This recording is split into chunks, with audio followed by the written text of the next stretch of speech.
Well, Darren and Sonia, this is actually from state police, and on this website it tells you that there is a $50,000 reward from the state that would help police solve the case of Mary Badaracco. Now, Dominic Badaracco's lawyer tells me tonight that his client's case is clear. There's no need to pay to hide the truth when truth is on your side.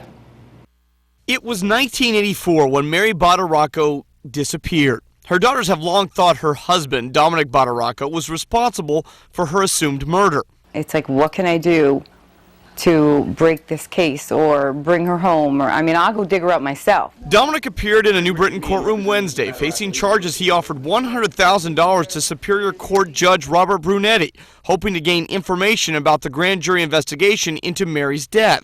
Well-known attorney Richard Meehan is Badaracco's attorney.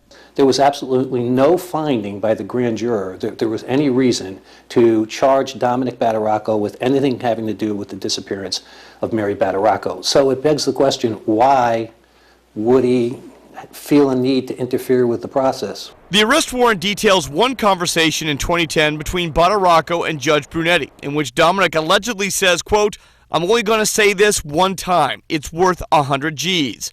Judge Brunetti notified authorities. Our position is that he denies that these conversations took place in this manner, and he denies that he tried to bribe a judge. So are you saying the judge lied to state prosecutors? I don't know what the judge did with respect to the state prosecutors, because all I've read is what's in an arrest warrant application. So until we see the grand jury testimony, I don't know what, frankly, his position is. Meehan also says Badaracco is deaf in one ear, and the arrest warrant clearly points out there was difficulty with the clarity of the phone calls.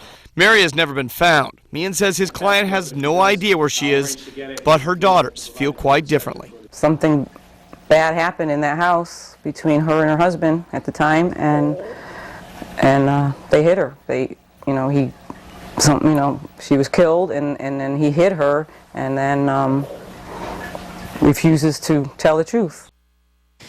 Badaracco is back in court in late June, and while Mary Badaracco's family continues to struggle with the lack of answers in this case, they are not alone. There are more than a dozen cold and unsolved cases in our state that continue to perplex investigators, not to mention family members. Now, for case information, you can log on to our website that will lead you to the state police website. Of course, that's at WTNH.com.